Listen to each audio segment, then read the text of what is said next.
Time is now 1 o'clock, so I'll go ahead and get started with today's presentation. As I stated before, my name is Veronica Parker and I'm with AEBG TAP. Today's webinar is focused on using human-centered design for three-year planning with Virginia Hamilton of AIR and Randy Tillery of WestEd.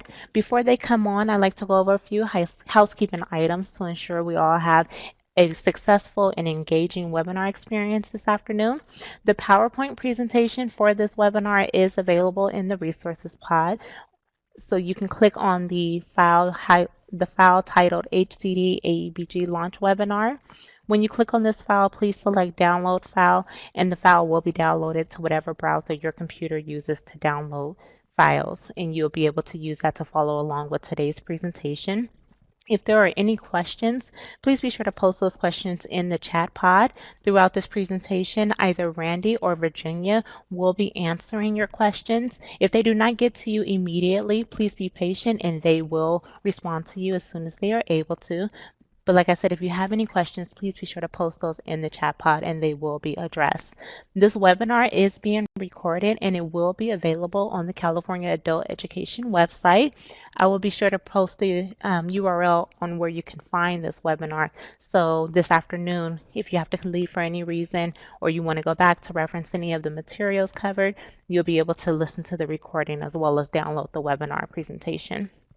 I am not seeing any technical issues, so that's great. But if you do have any technical issues throughout the webinar, please be sure to post those into the chat pod. I'll continuously monitor the chat pod, and if there are any technical issues, we will resolve them via a private chat.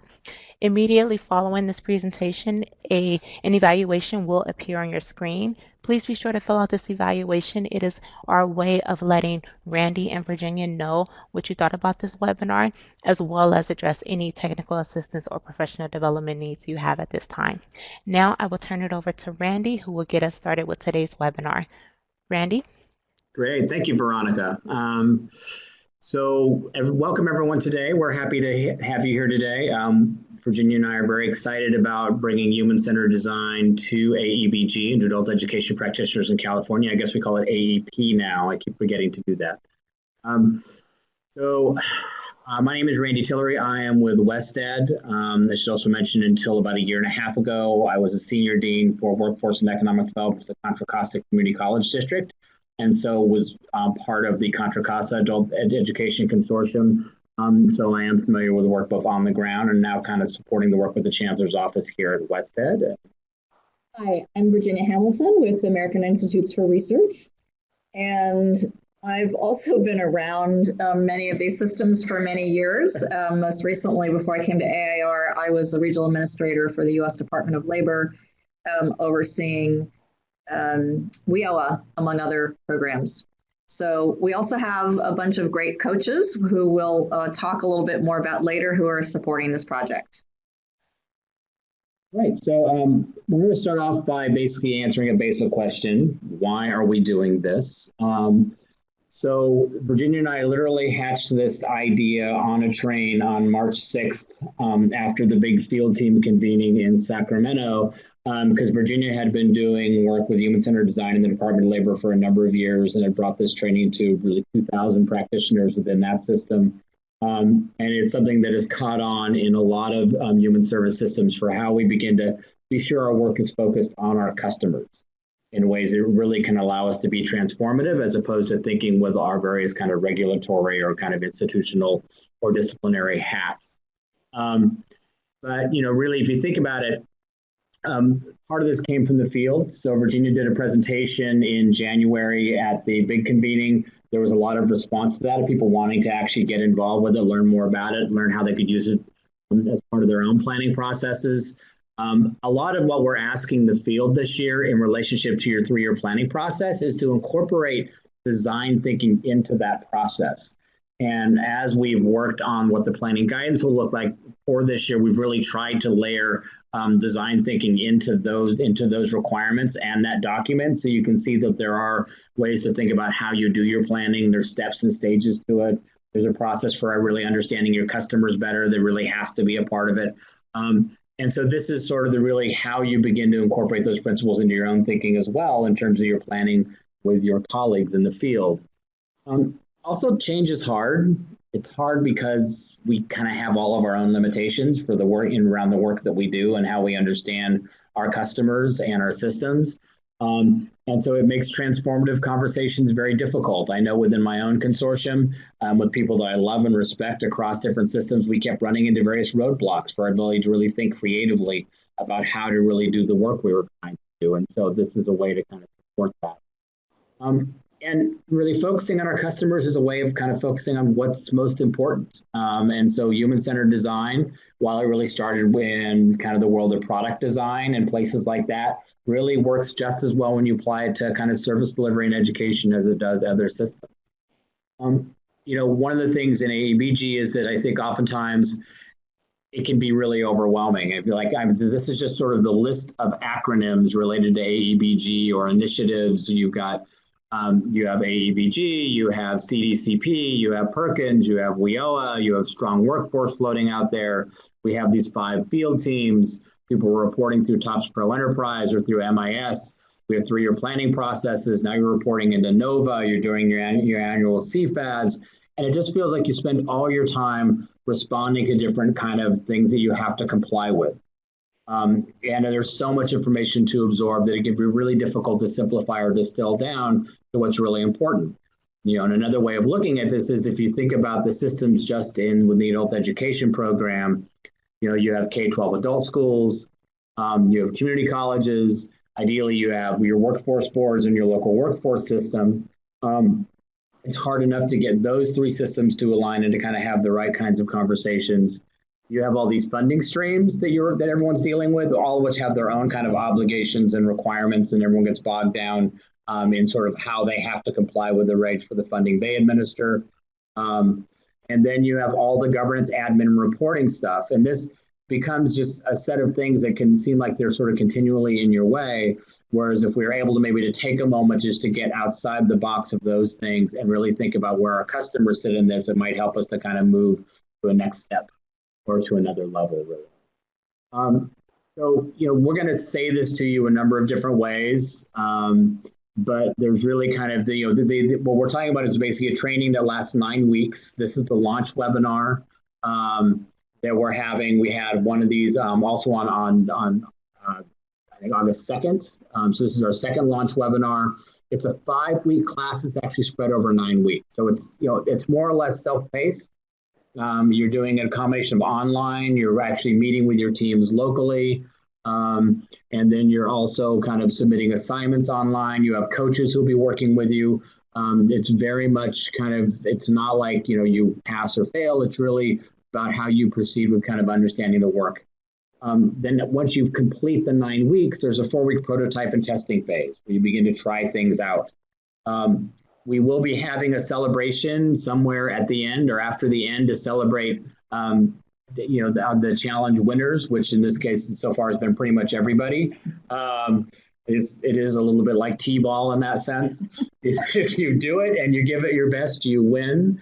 And ideally at some point we'd like to think about ways to kind of have mentoring in your region as well. So there's participation in the training. There's a design team that you have to identify, who participate in this together from your consortium. And then there are design challenges, and we will review all of that. The first thing we're going to do is we're going to have Virginia talk a little bit about just human-centered design generally, to kind of be sure we're all kind of grounded in what the work actually is. Good afternoon, everybody. I'm going to try to sidle up a little bit more to the computer here. Well, let's start with what is human-centered design? For one thing, as Randy said, human-centered design started initially a company called IDEO. There are many other companies that were involved in this early on. We're designing products, and like the first Apple computer, the first mouse, pill bottles, bicycles, canoes. And what they discovered as they were designing these products is that the design process itself could be replicated and used to design services for people. And so at the beginning of any project with human-centered design, you start with people. You start with what people need, what motivates them, what they are trying to get. And once you've done that, then you start looking at whether things are feasible, whether they're viable. So in this case, we're taking an approach to designing a 3-year plan, or changing how you're designing services or curriculum, or ways your students navigate through your system. And we're not starting with the law, the regulations, the state laws, all of the informational guidance that comes out from CDE and the chancellor's office. We're starting with people. What do they need? Who are your students? What motivates them? What could we do better to make it better for the students that we're trying to serve? Once we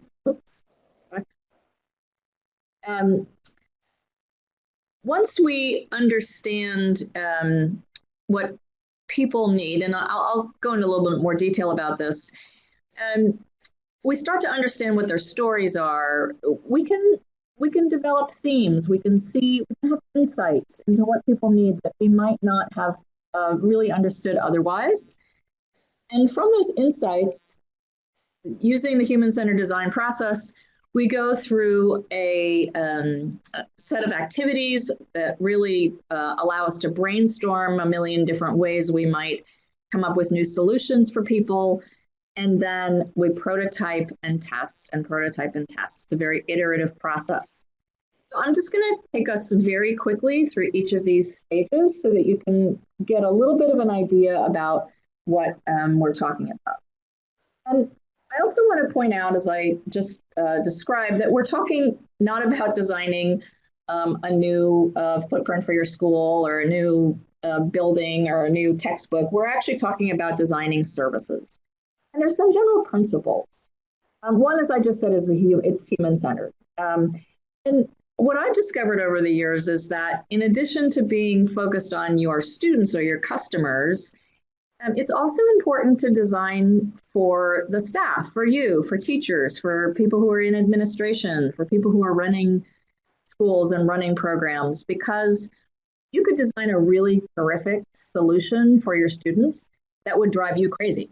And if it drives you crazy, at some point or another, you're going to end up abandoning it and going back to a simpler way. So design is human in the largest sense, looking at our students and also looking at ourselves and the people who work in our systems. Second, design thinking and service design is very co-creative. We often think of innovation as some guy in a lab coat with crazy hair in a room discovering something on his own. And what's true in all the research that you see about innovation is that design is a team sport, that innovation happens when diverse people come together and have insights that they might not have had on their own. One of my favorite stories about this concept is down in the city of Long Beach. The workforce program there wanted to serve more homeless young people, and they actually included in their design team the security guard who stood in the front of the office every day, because in fact he saw more people than anyone else who worked on the staff. And what he said was, when young people came in who were obviously homeless, they were carrying all their stuff with them, they looked around, they couldn't find any place to put their stuff, and they would leave. And so as a result of having that perspective on the design team, people were able to have the insight that if you want to serve more homeless people, you need to find a place to put their stuff. And so they repurposed a supply closet that was in front of near the lobby, and the security guard stood next to it. And so they were able to start serving not only more homeless young people, but more homeless adults as well. So just having that different perspective in the room is always really useful in design thinking. Third, design thinking is orchestrated. Randy said this, you've got community colleges, you've got K-12 education, you've got workforce development programs, you've got community-based organizations, you have churches, you have a huge range of people in your communities who all are providing services, sometimes to the same population that you are. And so Service design is really about thinking about all of these different players and understanding how everything fits together in a much more orchestrated way. Service design is also very tangible. Sometimes when you say, oh, we're doing design thinking and human-centered design, it sounds very abstract and vague. And it's really the opposite. And I'll talk to you in a few minutes about journey mapping and how that works. But essentially, when you're starting to design for your students, you are looking at very tactical, physical touch points. What happens the first time someone walks through the door? What did they see? Who did they talk to? What forms do they have to fill out? When someone comes to a class for the first time, what does the room look like? How do they know where to go sit? I mean, the idea in design thinking is to get very specific and very tangible so that you can start to understand the entire experience of your students and not just sort of some vague, how was your day? Was it good or not? And last, design thinking is holistic. We're looking at the end-to-end experience. I would imagine for students who are wanting to learn English for the first time, for example, you might start with asking that student, what was the first time that they actually considered going to learn English in the first place? What motivated them?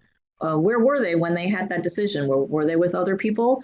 You really want to understand the whole experience from the very beginning when people first have awareness of your programs, for example, all the way through to the wild success that you have when your students have succeeded. So those are some of the principles of design thinking, just to give you a little feel for the underlying biases. And now I'm going to talk for a few minutes about the actual phases. But before, I want to point out this question, which we always use when we embark in design thinking. And the question is, how might we? And how implies we're going to do something. It implies that there are solutions that exist. We're not saying could we, will we, should we. We're saying we're going to do something. We just need to figure out how. The word might is very powerful because it actually reduces commitment. We're not saying how can we, how should we, how will we. We're just saying how might we. What are all the different ways? It allows us to be more creative and have more interesting ideas. And the word we implies that we're doing something together. That, as I said earlier, design thinking is a team sport, and we're in it together for the long haul. And so the other thing I'd say is, I don't know what your life is like, but often your work is pretty predictable. There are ups and downs. You've got times that are more busy than others, but it kind of goes in a straight line towards hopefully a trajectory upward. And design thinking is more like this. It's iterative, it's messy. You have an idea, you go back, you test it, it doesn't work, you try something else. But you'll notice the arrow is still pointed in the right direction.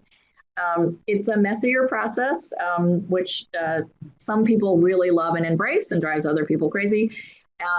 But it is a very structured process. It's something that anyone can learn, which is why I'm really excited about design thinking and in fact kind of obsessed with it, because I've watched literally thousands of people over the course of the last 5 years go through this class where people learn in a very structured way with a set curriculum and protocols for questions and a very rigid's the wrong word, but a very comprehensive process by which at the end, everybody has learned how to use design thinking in their work. So the first step of design thinking is really listening. It's really understanding who your customers are and what's going on with them. And one way we do that is we really focus on empathy. And there are lots of different ways to empathize with people. This slide I love this actually comes from IDEO. And one way you empathize is you observe. You don't just ask people questions. You don't just do a focus group. You don't send out a survey. You actually watch what people are doing, because it's been proven now over the years that often we don't actually report on what we do in the way that we actually do it. There's a great study that was done a few years ago that asked people what station they listen to when they're driving to work. And pretty much everybody said that they listened to the news or NPR. And researchers went and just turned on the cars and their radio and discovered that, like 70% of the people were listening to pop music or something. So they're not lying. It's just that they don't always pay attention to what they're doing. So this first image here, IDEO was designing a pill bottle. And they asked a woman in her 80s who had pretty severe arthritis in her hands what her experience was with her pill bottles. And she said, not a problem, easy. And they thought that was a little peculiar. So they asked if they could just observe her. And she came home from the pharmacy. She opened up her bag. She took out her pill bottles and she went over to a deli meat slicer that she had on her kitchen counter. And she just sliced the top of the bottles off and poured her pills into baby food jars. So she created a workaround. I'm sure all of you have created workarounds in your own organizations as well. So it's important to watch what people are actually doing, not just ask them some very simple questions. It's also important to engage people, to really think about the kinds of information you want from them, and then to sit down with them and ask questions and just listen, not propose solutions, not come up with ideas immediately about how you can help people, but just really engage and listen. There were a group of nonprofit leaders in Tennessee when we did one of our projects with DOL a few years ago, who literally went and sat in each other's lobbies for 2 days and just talked to customers. They didn't let on who they were. They just pretended like they were another customer. They just sat there and engaged with people and listened and watched. And the second day, one of the nonprofit leaders, the leader of our design team, said she just wept when she went home, because after 2 days of really listening and engaging with the customers that were sitting in the lobby, what she heard was that the people who were coming into her and other nonprofits' offices saw the nonprofits as gatekeepers of information and gatekeepers of services. You're sitting in the lobby and you see that Sally got referred to a job and you didn't. Fred got into a training program and you didn't. It was really the opposite of transparent. And that insight from engaging and listening allowed them to really rethink how they wanted to interact with their customers in ways that would make them feel all like they were valued and participating, and not some people winning and some losing. And last, immersing yourself in environments. Following students around for a day, for example. I just saw, I think it was a 60 Minutes piece on a assistant principal who followed a student around for a day. Immersing yourself in an environment. This is a little picture of a guy at Kaiser Hospital who put a video cam up to his eyes, and at the end of the day, the staff at Kaiser watched what he saw, and essentially he saw a bunch of crappy ceiling tiles throughout the whole video. And it allowed them to really rethink. They just invested a whole lot of money in beautiful art for the walls and footprints on the floor.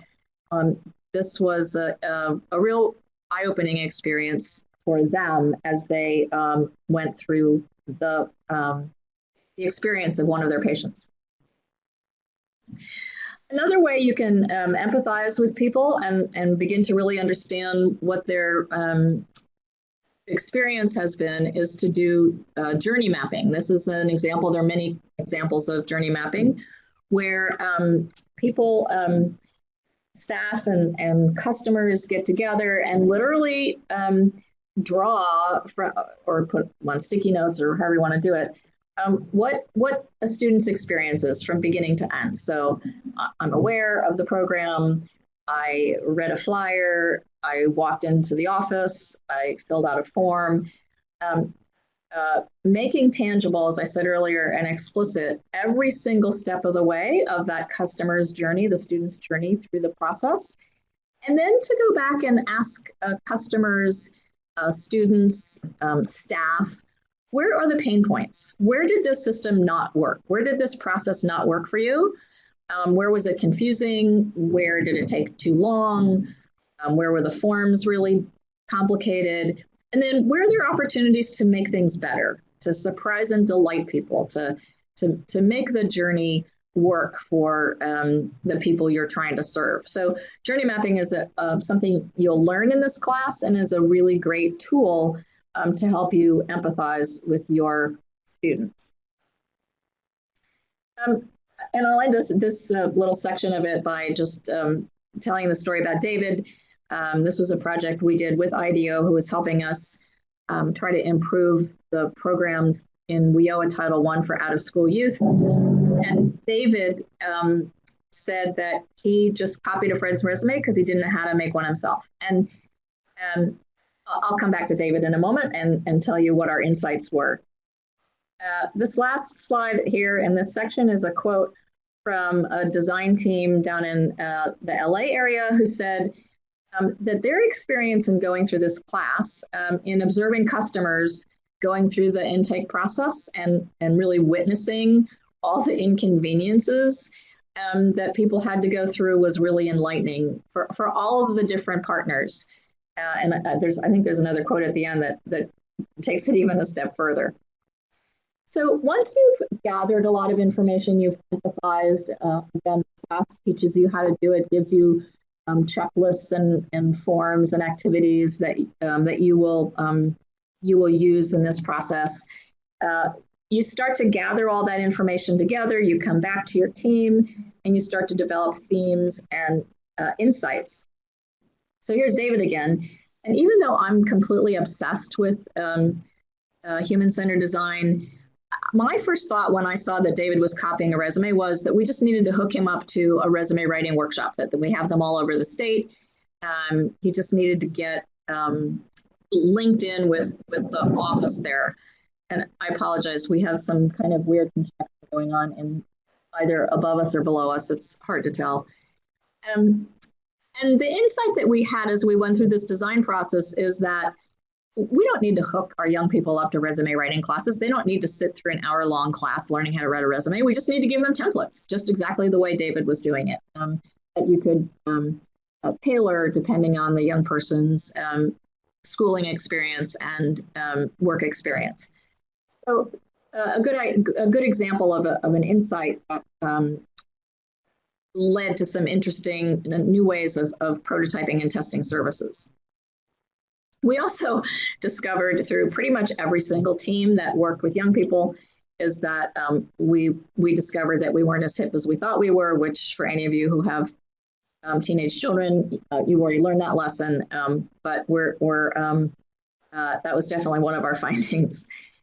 And I'll end with this one, that one of the insights that we had was that when unemployed people come into a career center, their emotional states actually matter. And I think it's the same for students, that if someone comes in and they are about to lose their house or their apartment or their car, they don't need labor market information. They don't need to learn how to write a resume or use LinkedIn.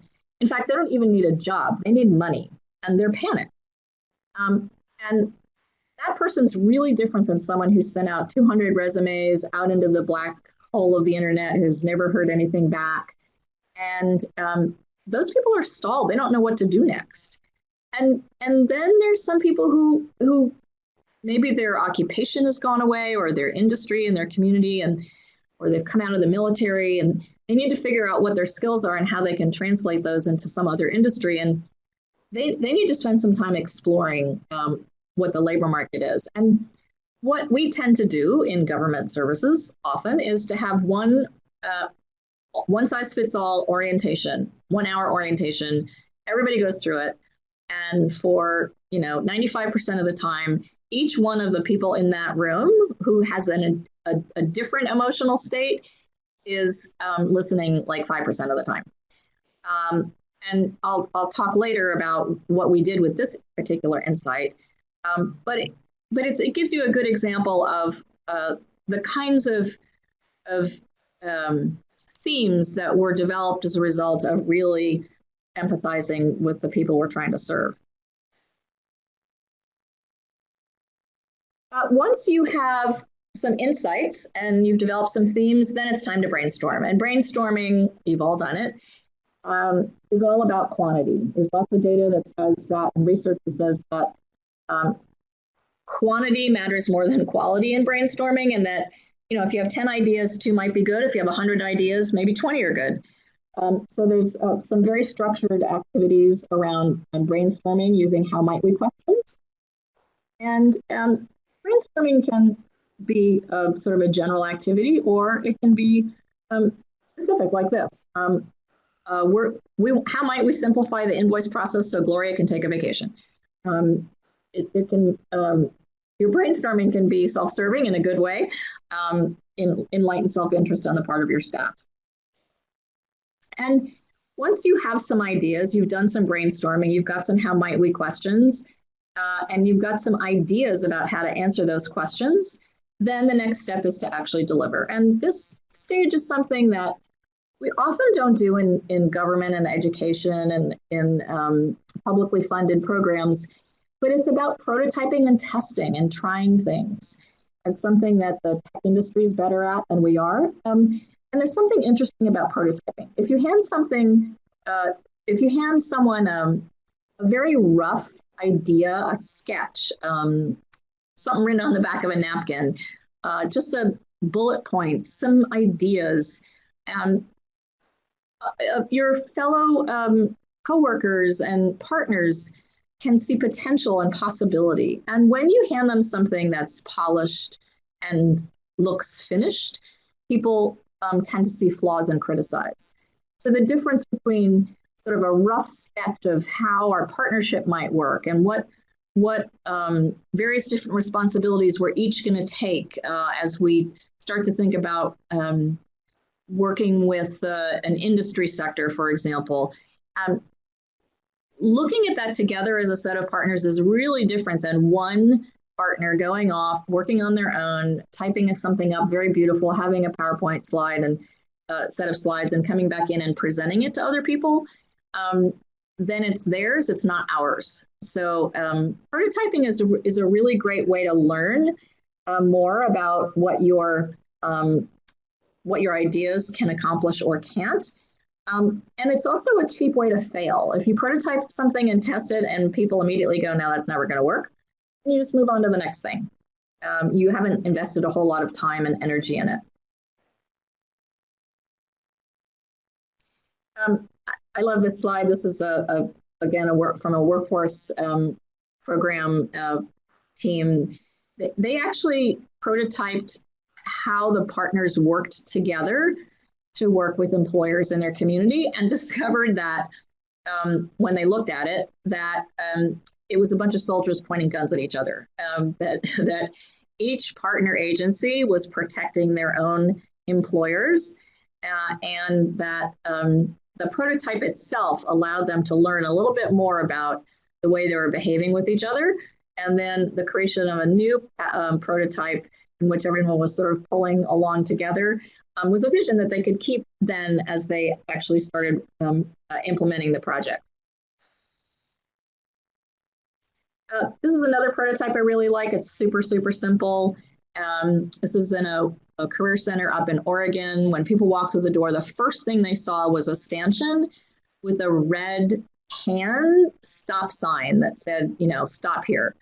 And all we did was prototype this little other sign that says, wait, you're up next, with a smiley face. And literally that one sign being put over the hand changed people's experiences. The receptionist there said, once that other sign went up, people literally were less surly when they got up to the front of the line. Here's another, this is an outcome of a set of prototypes that was done in Southern California that I really love. This is a workforce program that was working with young people. They had funding to fund employers to pay wages for 6 months for young people. And but no one was taking them up on the project. The employers that did call them were employers who tended to not really have an interest in the young people. They just really had an interest in the money. And after a bunch of prototyping in their community, they came up with this campaign. You gave me a job, a place to go after school, and someone to look up to. This poster, which went on the sides of buses and in newspapers, within 2 weeks after this poster going up, their calls from their employers increased 133%. And it was a set of employers who actually really wanted to give back and cared about young people in the community and really made commitments to keep those young people on in jobs after their internship was over. So design thinking, in my experience, once you've learned it, it's really hard to turn it off. Once you have mastered some of the principles in design thinking, it never ends. You work on one project, you finish it, you start working on another. It really is, in one sense, a method for continuous improvement that will hold your organization in really good stead as you move forward. So I'm going to turn this back over to Randy, and who's going to talk for a minute about a couple of the pilots that we ran in May, and then we'll talk a little bit more about the actual class itself. So just to note that hopefully all of you are going to rush out and join the new course, but we did have 5 teams that went through this in May. This was the Avengers team. Your team will be asked to give yourself a name. We invite you to be creative. Something other than the acronym of your consortium would probably be a good start. But in the last presentation we did, actually, Dr. Sophia Gelpi actually kind of did a little testimonial about how this worked for their team, that it really helped them kind of, first of all, get to know each other better. Was it really an unintended consequence? And so they did something about like just how long their commute was to come to work one day. And they learned a lot about each other's lives just by discussing and sharing, which really helped them kind of move forward in terms of feeling like they were more connected to each other in the design process. But what their prototype was really, really interesting, because what they realized is this, they had a fundamental issue around students being able to access the college and being able to access information about the college.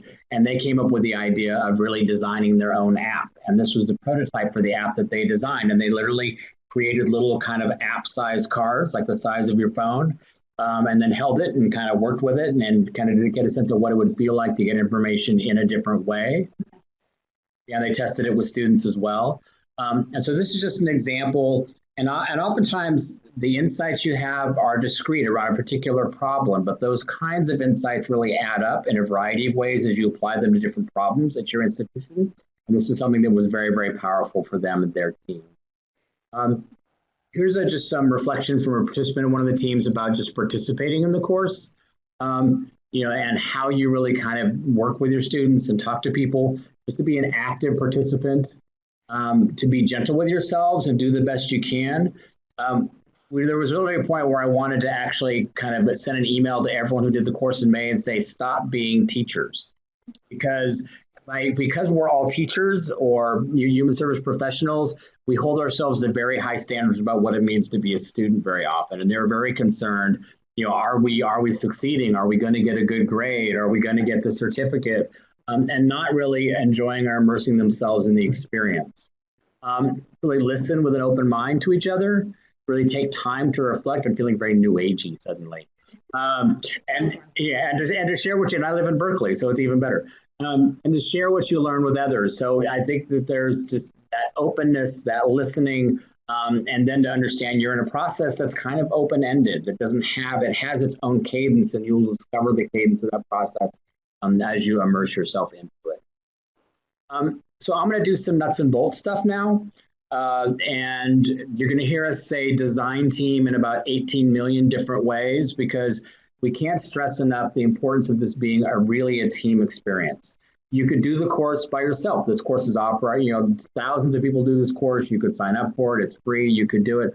But we want you to really take the time to do this with folks from your consortium who represent the different interests, folks from adult schools, folks from community colleges, maybe someone from your workforce board. It can include customers. It can include teachers, administrators. Really think about having a group of folks who represent kind of divergent kind of perspectives who work together on this. Because while you do some of the activities individually, a lot of the work is done in your weekly design team meetings, where you actually meet face to face if you can. And you really can't fail at this unless you don't meet. That's about the only way that this doesn't work, is if you don't set aside time to actually work with your team. We have 3 kind of pre-identified adult education challenges. We would expect that you would adapt those, refine those, change those. We'll get to those in a minute. There will be readings, case studies, and short videos as part of the Acumen platform. So the course begins on September 11th. It wraps up on November 13th. Here are the 5 sort of classes that you're going to cover. Introduction to human-centered design. There's an inspiration phase, the ideation phase, for synthesis, another one on prototyping, and then an implementation phase. We're trying to take you through the whole cycle. Just a hint, you should maybe think about the cycle in relationship to your whole consortium's planning process as well, because we've really tried to embed this in all the planning guidance for the coming year, 4-year, 3-year plan. What you will learn, you're going to learn design thinking mindsets. This is empathy, show, don't tell, really to be open to kind of experimentation, the open-endedness of the process. Design thinking it's kind of a nice circular process that iterates on top of itself. You apply it to a problem and you come back and you have a new problem, you apply it to that problem, and then you find it basically embeds itself in the way you think about almost any problem you come into contact with. Tips for your team. Set aside 5 to 7 hours per week for yourself to do this. That includes your meeting time, that includes your time on the platform, the completion of the assignments. Schedule your recurring meeting, add it to everyone's calendars. Probably the first thing you should do is calendar. So like the first, or maybe that's the second thing. The first thing you do is you agree to do it, but the second thing you do is you understand that we're going to meet. I ran some similar projects around kind of cohort-based instructional strategies for people with barriers to employment, and we had the only cohorts that ever failed were where the instructors actually didn't agree to a common meeting time every week. This is where everything kind of comes together. Be sure you have access to your customers, because we want you to go interview your customers, observe your customers, spend time in the field. There's a field work part of this. Be flexible. And once again, don't be a teacher. Don't worry about getting it right or the schedule. Obviously, we would like you to get through all 5 classes in the 9-week period. Some folks, it took them a couple weeks to get going. Some folks launched right in and then they had a pause in the middle. 5 of the 7 teams we had in May made it through to the end of the course on time. And at least one of the others said, hey, we're going to continue working on this. We didn't get the last activity in, but we're actually going to keep working. There's 3 different entities working behind the scenes on this. Obviously, Virginia and I and all of us in the adult education program world. IDEO, these are the folks who kind of invented human-centered design. Then there's Acumen, who actually provides the training, and NovoEd is the platform. So when you log on, you'll probably be getting emails from Acumen, just to be aware that these are the organizations that sit behind the scenes. If you see them referenced, just to be familiar with them. Is there a set class schedule every week? No, it is basically self-paced. You do it when you can. So there's kind of a recommended cadence to sort of the courses themselves, the parts of the course. We recommend you try to keep to those, but if you don't and you need to catch up, that's fine as well. Will a certificate be awarded upon completion of the course? Yes. It's not like something you're going to carry out and put in your resume necessarily, but you could if you wanted to. but we will note that you've actually done the course and you will get a certificate. So the timeline, so just to note that there are two different kind of registration deadlines. If you get your team to us on the 20th, we will actually get everyone registered on the 21st, and you'll actually start getting messages from Acumen early, and you'll have the ability to go on and explore parts of the platform. There will be a second registration deadline on September 4th when you need to get information to us, and that's really to be ready to roll on September 11th. It's important that, and that'll just include information about your team. So everyone who's on the team, their email addresses, who the team lead is, and what your challenge is, and your team name, the most important thing, which will not be the acronym of your consortium. There will be, each team will be assigned a course. Oh my God, I apologize for what's going on in my building.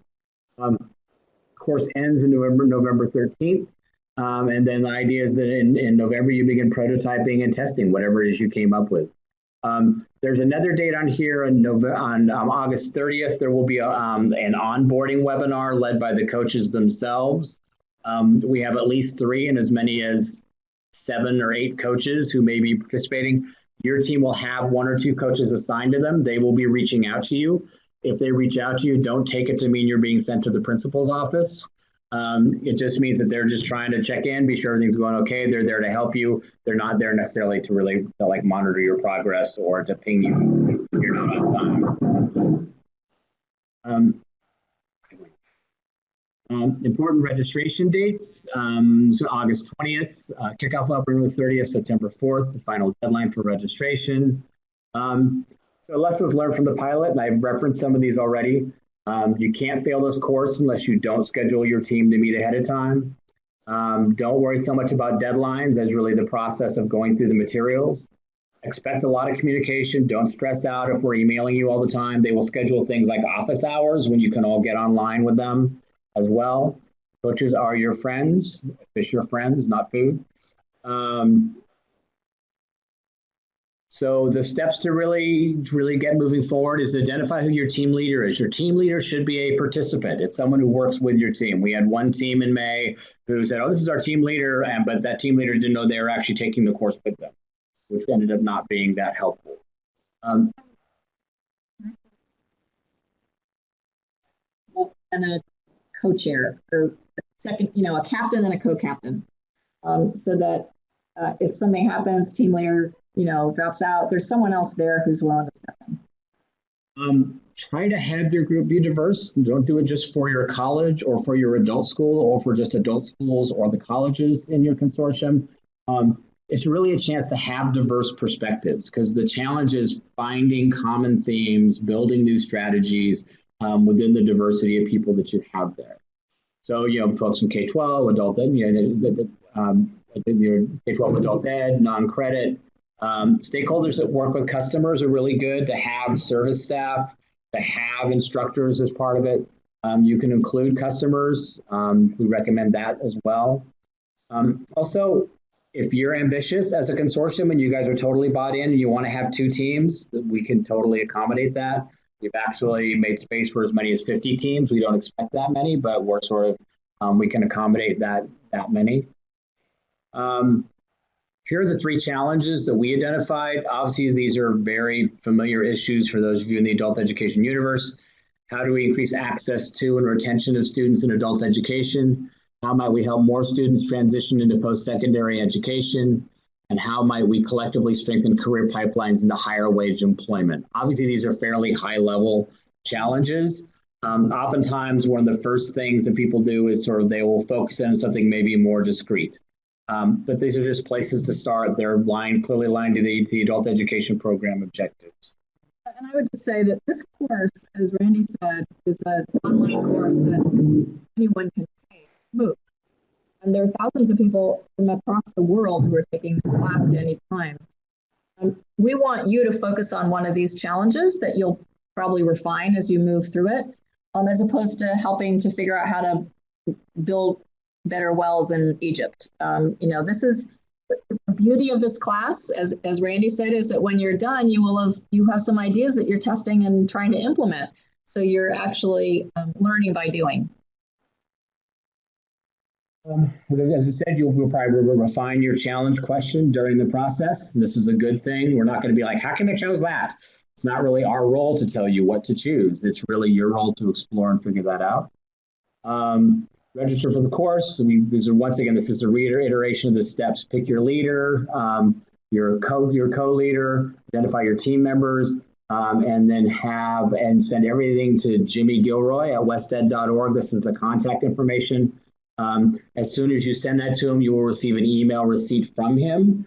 And then once your batch upload occurs, you'll start getting probably 2 or 3 emails that will confuse you initially from Acumen until you log in and get settled in.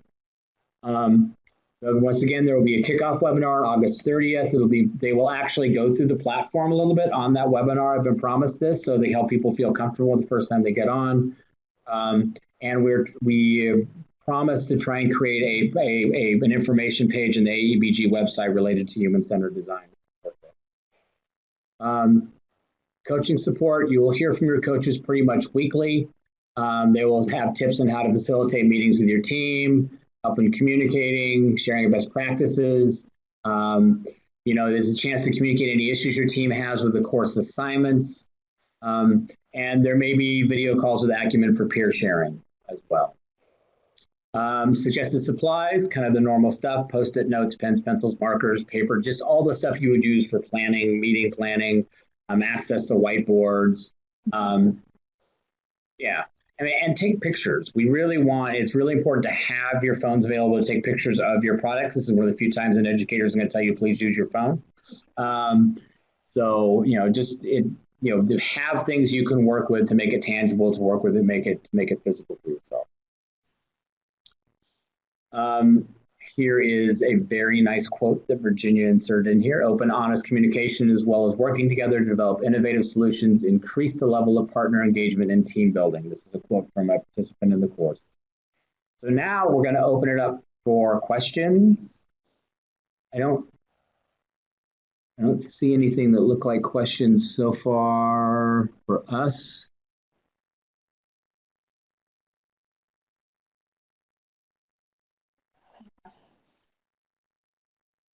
Do people have any observations?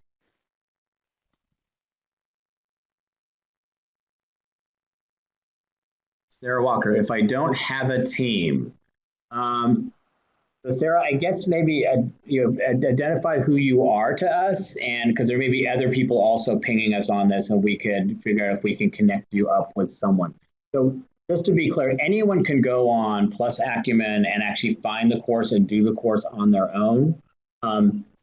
The way we've designed this is to provide support. So specifically, we've kind of set up a separate part of the platform for AEBG and support that's actually dedicated to teams. But if you're having a hard time finding folks in your consortium to be a team, just tell us what consortium you are, and we can reach out to your consortium and find out if they're thinking about participating. It may just be that you're not aware that some other people are talking about this. Will this opportunity be offered again? This is a busy time of year. So Acumen has a regular schedule that 3 times a year. We believe there's another one in January. So it may come up again. I would say that I understand that September is busy. Everyone's coming back on board. The term is pretty new. I will say that in terms of the 3-year planning cycle, I would say September is an ideal time to figure out if there's a way you can actually do this now. Rather than January. I think you do it whenever you want, and I think that's fine. I do think that we've kind of laid out the planning phases, so there's this kind of, pre-planning, kind of self-assessment phase, kind of getting your planning things together. And this is a really good first step for people to take to kind of get their planning process moving forward. So Sarah's with Livermore Adult Education. Okay, Sarah, thanks for that, and we will see what we can do with that. Other questions?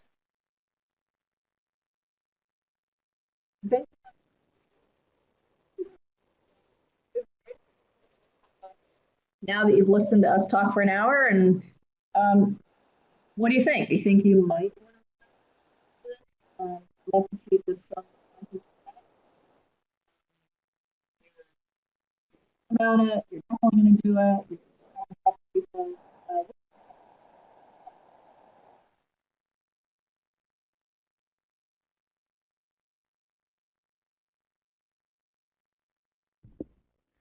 Hi, Virginia and Randy. Yep. That last part that you were talking about, we were unable to hear you. Your audio had cut out. Aha. Oh, I just said if anyone is actually interested and or right now that you're want to enroll in this opportunity, we'd love to have you just type that in the chat box right now. Just either I'm thinking about it, I want to go back and talk to other team members, excited, feel like I want to do it. We'd love to just hear that little feedback before we wrap this up. San Diego's in the house. Kelly. Multiple attendees are typing. I'm excited. It will be hard to get a team together. Excels, I think that's Silicon Valley area. I would like to have folks. Great. Matt, thank you for the feedback. Crystal Robinson, yes.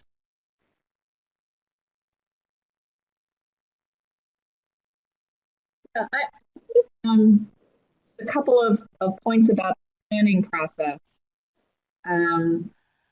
Randy and I see a number of places where design thinking can really help with your planning process. The first is what Randy just talked about a minute ago, which is that one of the unintended consequences of diverse teams working together is that you get to know each other and you get to trust each other. And often you're kind of partners. You work in a K-12 school, someone works in a community college, you come together for some meetings, but this actually allows you to really get to know each other and your programs in a much deeper way, and it builds trust. And trust at the beginning of a planning process is a really good thing to have. Also, pretty much every single team that we've heard from has said, you know what, we thought we knew who our customers were, we thought we knew what our students needed, and we didn't. We get, as Randy said at the beginning of this, we get so tied up in our data systems, our reporting, our forms, our regulations that we just lose touch with why we're in this business in the first place, which is to help people. The work that you do is, in my opinion, righteous work, and this process helps reconnect you back to the reason that you were doing it in the first place. And that kind of mission and vision as you go into a planning process is also incredibly valuable. So Diane Edwards has a question. Hi, Diane. That the online learning part is asynchronous, which I'm presuming to mean that not everybody has to be on the platform at the same time, and that is correct. So everyone goes, they engage with the online platform, they do the lessons there, and they come together and meet as a team, and they do certain activities and assignments as a team.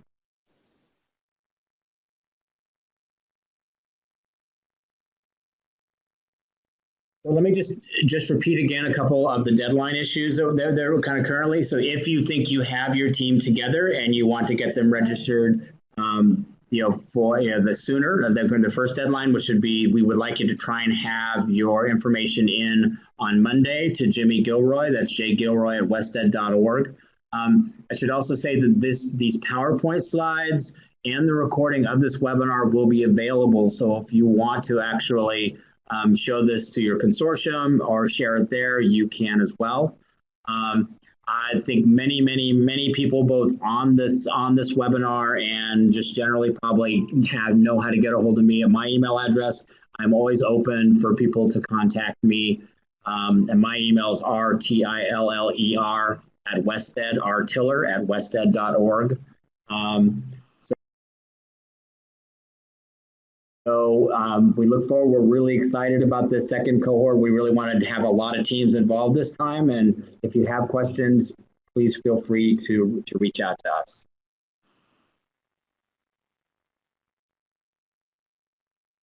We will also, I think, have a transcript of this chat available to us. So those of you who have left, who have messages in here for us, I think we will have access to that and follow up as well. If we don't have anything else, we're actually going to wrap it there. Veronica, did you want to say anything to wrap us up? Yes, thank you, Randy, and thank you, Virginia, for today's webinar. And thank you to everyone who logged on to participate in today's webinar. We hope that you found this information very valuable. And as Randy stated, I will be providing the transcript to them later on this afternoon, so they will be able to follow up with everyone who's stated interest in human-centered design. Next week on August 22nd, we will have another webinar that talks about what effective teaching looks like. So if you haven't registered for next week's webinar, please be sure to register for that. In addition, Neil Kelly and Nicole Alexander of the AEBG office will be on Friday at noon to talk about expense reports and future NOVA enhancements. So for all of you who are in charge of reporting for your consortium, please be sure to log on next Friday as well for those webinars, and I'll post a link to register. And then I will also close the webinar, and once I close it, an evaluation will appear on your screen. Please be sure to fill out this evaluation and let Randy and Virginia know what you thought about today's webinar. And if there are any additional questions you have related to human-centered design, or if there are other technical assistance or professional development needs you have at this time. Thank you.